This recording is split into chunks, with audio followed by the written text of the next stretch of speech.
इस्लामपुर में उत्तर बंगाल विद्या भारती के तत्वावधान में और इस्लामपुर सरस्वती शिशु मंदिर और विद्या मंदिर के सहयोग से उत्तर दिनाजपुर जिले के 21 स्कूलों के साथ मिलकर जिला सांस्कृतिक महोत्सव का आयोजन किया था। इस कार्यक्रम में पश्चिम बंगाल सरकार के शिक्षा राज्य मंत्री और रायगंज के विधायक कृष्णेंदु चौधरी, इस्लामपुर सरस्वती शिशु मंदिर और विद्या मंदिर के हेडमास्टर खुदीराम रॉय और दूसरे गणमान्य अतिथिगण शामिल हुए।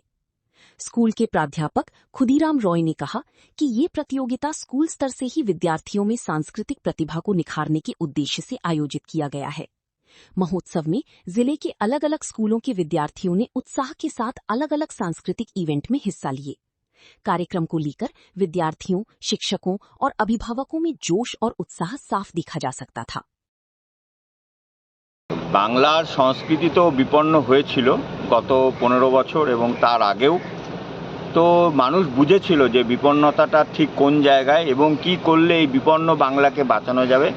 মানুষ সেটা করেছেন এবং মানুষ বাংলার সংস্কৃতি, বাংলার শিল্প, বাংলার ঐতিহ্য, বাংলার শিক্ষা, বাংলার নারী সুরক্ষা এই সব দিক বিবেচনা করে বাংলায় নতুন সরকার এনেছেন এবং নতুন সূর্যোদয় হয়েছে। বললাম একসময় বলা হতো what India Bengal things today India will think tomorrow. শিল্প আসছে রাজ্যে, শিল্প বান্ধব সরকার তৈরি হয়েছে আপনাদের। উত্তরবঙ্গ এখনও শিল্পের জন্য অবহেলিত। আপনি উত্তর বাংলার মাটির মানুষ, এখানকার ভূমিপুত্র, কি বলবেন? উত্তরবঙ্গের শিল্প তো নিশ্চয়ই আসবে। আর আপনি যেটা বললেন, আমাদের দল এবং আমাদের সরকার, সেটা দিল্লি হোক আর গুজরাট হোক আর বাংলা হোক, আমরা সবসময় শিল্পবান্ধব একটা সংস্কৃতি তৈরি করার চেষ্টা করি। বাংলায় যাতে শিল্প আসে, প্রচুর কথাবার্তা হচ্ছে। আমাদের শিল্প নীতিও খুব তাড়াতাড়ি তৈরি হয়ে যাবে। আশা করি দুর্গাপুজোর আগে আমাদের বাংলার শিল্পনীতিও তৈরি হয়ে যাবে, যার উপরে ভিত্তি করে শিল্প আসবে পশ্চিমবঙ্গে। তো উত্তরবঙ্গ বঞ্চিত হবে না, উত্তরবঙ্গে শিল্প আসছে। তাছাড়া আপনারা জানেন উত্তরবঙ্গে এইমস হবে, উত্তরবঙ্গে আইআইএম হবে, উত্তরবঙ্গে ফ্যাশন ডিজাইনিং কলেজ হবে, উত্তরবঙ্গে সেন্ট্রাল ইউনিভার্সিটি হবে, উত্তরবঙ্গে ক্যান্সার হসপিটাল হবে।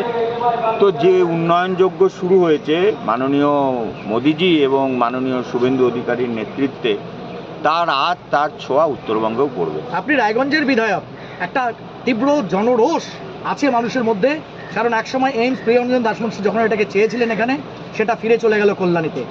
রায়গঞ্জে এইমস একটা আবেগ, ব্যবসায়ী সংগঠন, সামাজিক সংগঠন দাবি করছে এইমসটা হোক উত্তরবঙ্গের রায়গঞ্জে। রায়গঞ্জের বিধায়ক কি বলছে?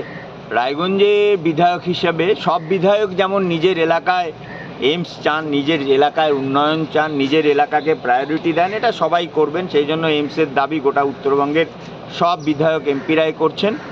কিন্তু মনে রাখতে হবে যে 2008 সালে এইমস এখানে স্যাংশন হয়ে গিয়েছিল। তো তার জন্য মানুষের আবেগ, মানুষের ভালোবাসা এগুলো এর সাথে জড়িয়ে আছে। তার সাথে জড়িয়ে আছে প্রয়োজনীয়তা। গোটা উত্তরবঙ্গের এই বিরাট অংশ, উত্তর দিনাজপুর, দক্ষিণ দিনাজপুর, মালদা, এখানে হেলথ ফেসিলিটির অবস্থা এতটা খারাপ, এতটা অবহেলিত। তার সাথে সাথে যুক্ত হচ্ছে মুর্শিদাবাদের উপরের দিকের কিছু অংশ এবং বিহার, ঝাড়খণ্ড আছে, বিহারের বিরাট অংশ আছে। এই বিপুল জনগোষ্ঠী, আমরা হিসেব করেছি এখানে এইমস হলে প্রায় 2.25 কোটি মানুষের সহযোগিতা হবে। সেই জন্য এইমসের জন্য আমরা চেষ্টা করছি। সমস্ত ব্যবসায়ী, স্কুল, শিক্ষক, যে কোনো প্রফেশনে আছে, তারা সকলে মিলে চেষ্টা করছি। আমরাও খুব আন্তরিকতার সাথে চেষ্টা করছি এখানে এইমস করার জন্য। 80তম স্বাধীনতা দিবস আমরা উদযাপন করলাম। ভারত এখন অমৃত যোগে। যে বিষয়টা বারবার বলবো, যে বিচ্ছিন্নতাকামী শক্তিকে এনডিএ সরকার পরাস্ত করেছে এটা বলছে, কিন্তু সাম্প্রতিক কিছু ঘটনা বিক্ষিপ্ত হলেও সেটা প্রমাণ করছে যে বিচ্ছিন্নতাবাদী ফের শক্তি কাবে, সেই তারা হচ্ছে বিচ্ছিন্ন চাইছে। উত্তরবঙ্গে বিশ্ববরেণ্য নেতাজিকে নিয়ে কুমন্তব্য, সোশ্যাল মিডিয়ায় ট্রোল ইত্যাদি রীতিমতো একটা রাজনৈতিক চাপানোতর তৈরি করেছে। আপনারা রাজ্য সরকারে আছেন, কি বলবেন? দেখুন, ভারতবর্ষকে খণ্ড বিখণ্ড করার জন্য ডিপ স্টেট, আপনারা জানেন নতুন শব্দ এসছে ডিপ স্টেট, এবং এই ডিপ স্টেট করা যাদের মাধ্যমে, সেটা হচ্ছে যাদেরকে আমরা জেনজি বলি, অর্থাৎ 1997 সালের পর থেকে যে সমস্ত আমাদের বাড়ির সন্তানরা জন্মগ্রহণ করেছে, তাদেরকে জেনজি বলা হচ্ছে। তাদেরকে সামনে রেখে, তাদের রক্তাক্ত দেহকে সামনে রেখে এখানে, আর বাইরের শক্তি এবং তার সাথে আমাদের দেশের কিছু শক্তি, যারা আজাদ কাশ্মীর চায়, যারা আফজল গুরুর ফাঁসির আদেশ হয়েছে তার থেকে মুক্তি চায়, তারপর দেশ তেরা টুকরে হোঙ্গে, এই সমস্ত যারা বলে, সেটা কাশ্মীরেও কিছু ছড়িয়ে আছে, কিছু দিল্লিতেও আছে, আর কিছু বাংলাতেও আছে। তারা চেষ্টা করছে। ইদানিংকালে আমাদের কাছে খবর আছে, নির্ভরযোগ্য সূত্রে খবর আছে, উত্তরবঙ্গে একটা ডিপ স্টেট চালানোর প্রচেষ্টা শুরু হয়েছে। আপনারা দেখবেন কিছুদিন আগেও ফেসবুক বলুন, ইউটিউব বলুন, সেখানে বলা হয়েছে উত্তরবঙ্গ থেকে সমস্ত বাঙালিদের খেদিয়ে দেওয়া হবে। 15ই আগস্ট আলটিমেটাম দেওয়া হয়েছে। অনন্ত মহারাজ তিনি বলে বসলেন বা নেতাজি সম্পর্কে কুরুচিকর মন্তব্য করলেন। তো এগুলো সব নজর আছে, এগুলো আমাদের পশ্চিমবঙ্গে, উত্তরবঙ্গে এগুলো ওরা করতে পারবে না। তার জন্য সরকার সচেষ্ট ব্যবস্থা নেবে। অনেকে অ্যারেস্ট হয়েছে, অনেকে সাবধানও করা। বঙ্গভূষণ কেড়ে নেওয়া হলো অনন্ত মহারাজের।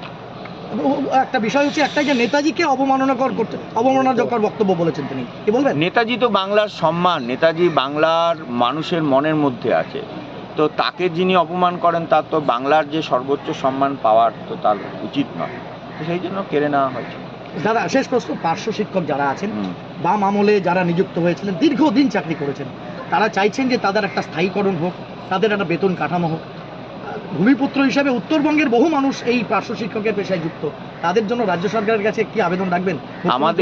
আমাদের সরকার সমস্ত কর্মচারী, সরকারি কর্মচারী বলুন, এবং আমাদের সরকারকে যারা এগিয়ে নিয়ে যাচ্ছেন, স্কুল থেকে শুরু করে স্বাস্থ্য দপ্তর থেকে শুরু করে সবাইকে, এদের সাথে যুক্ত অসংখ্য কর্মী, তাদের সবার কথা আমরা ভাবছি। আমরা পার্শ্ব শিক্ষক থেকে শুরু করে কন্ট্রাকচুয়াল শিক্ষক, আরও বিভিন্ন স্বাস্থ্য দপ্তর এবং শিক্ষা দপ্তরে সবচাইতে বেশি কন্ট্রাকচুয়াল আর কর্মী আছে। তাদের কথা আমরা ভাবছি। ধীরে ধীরে তাদের আরও উন্নতি আমরা দেখব, কারণ আমরা খুব বিশ্বাস করি তাদেরকে আমরা ভালো রাখতে চাই। না হলে সরকারি কাজ ভালো হবে না, এটা আমরা বিশ্বাস করি। রাজ্যের শিক্ষার হাল ফেরাতে পিছিয়ে পড়া উত্তর দিনাজপুরের শিক্ষা বিদ্যালয় অঙ্গনগুলোর পরিকাঠামোর উন্নয়ন। গোটা পশ্চিমবঙ্গে 81,000 বিদ্যালয় আছে। 81,000 বিদ্যালয়ের মান আমরা ফিরিয়ে আনবো। আমরা সেই বাণী নিয়ে এগোচ্ছি যে বাচ্চারা এবং তার অভিভাবকরা আবার সরকারি স্কুলমুখী হবে, এটা আমরা চাইছি। দাদা, অনেকগুলো স্কুল বন্ধ হয়ে গেছে, বা সেইগুলো নিয়ে কি দেখুন, আমরা স্কুলগুলো নিয়ে পর্যালোচনা চলছে। যেখানে স্কুলের দরকার আছে কিন্তু বিদ্যালয় বন্ধ হয়ে গেছে, সেগুলো আমরা আবার পুনরায় চালু করব। কিন্তু যেখানে ধরুন বাচ্চা নেই কিন্তু শিক্ষক আছে, পশ্চিমবঙ্গে এরকম কয়েকশো আমরা স্কুল পেয়েছি যেখানে স্কুল বিল্ডিং আছে, স্কুলের ঘর আছে, স্কুলের জায়গা আছে, দিদিমণি শিক্ষকরা আছে, বাচ্চা নেই। তো আমরা সেটাকে রেশনালাইজেশন করছি, কোথায় কি দরকার সেটা দেখছি। বিদ্যাভারতী উত্তরবঙ্গের উত্তর দিনাজপুর জেলার 21টা বিদ্যালয়ের আর জেলা সংস্কৃতি মহোৎসব, এটা প্রতি বছরই হয়। বিদ্যালয় স্তরে এরকম একটা প্রতিযোগিতা হওয়ার পরে যারা চ্যাম্পিয়ন হয়েছে, প্রথম হয়েছে, তারা এই জেলায় এসছে। এখানে চ্যাম্পিয়ন হলে আর প্রান্তের 21-22 তারিখে ধূপগুড়িতে আছে, আর সেখানে চ্যাম্পিয়ন হলে ক্ষেত্রে যাবে, ক্ষেত্রে চ্যাম্পিয়ন হলে আর অল ইন্ডিয়া লেভেলে, এরকম স্টেপ বাই স্টেপ। আর এরকম যারা প্রথম হয় তাদের এই প্রতিযোগিতাটা হয়। আজকে উদ্বোধন কে করলেন? উদ্বোধন আমাদের কৌশিকদা, মাননীয় বিদ্যালয় শিক্ষা মন্ত্রী এসেছিলেন, ওনার হাত ধরে। আরও এখানকার আমাদের বিশিষ্ট সঙ্গীত শিল্পী সুমা সাহাপাল, উনিও ছিলেন, সবার হাত ধরে। আর মূলত কি কি বিষয়ে প্রতিযোগিতা হচ্ছে? এখানে 4টা আর ভাগে প্রতিযোগিতাটা আছে। প্রথম তো আর কথা কথন, গল্প বলা, এটা একটা প্রতিযোগিতা আছে। দ্বিতীয় হচ্ছে প্রশ্ন মঞ্চ, কুইজ প্রতিযোগিতা আছে। আর তৃতীয় হচ্ছে মূর্তিকলা। আর ছোট ছোট ভাই বোনেরা বিভিন্ন আর আকৃতির মূর্তি বিষয় দিয়ে দেওয়া হয়েছে, ওই বিষয়ের উপরে আর মূর্তি তৈরি করবে ওরা। একটা সময় দিয়ে দেওয়া হয়েছে, ওই সময়ের মধ্যে মূর্তি তৈরি করতে হবে। আরেকটা আছে আচার্যদেরও একটা প্রতিযোগিতা আছে, আচার্য পত্র বাচন। এরকম 4 রকমের প্রতিযোগিতা মূলত হয়। 3 ভাগে 3টা গ্রুপ, শিশু বিভাগ, বালক বিভাগ, কিশোর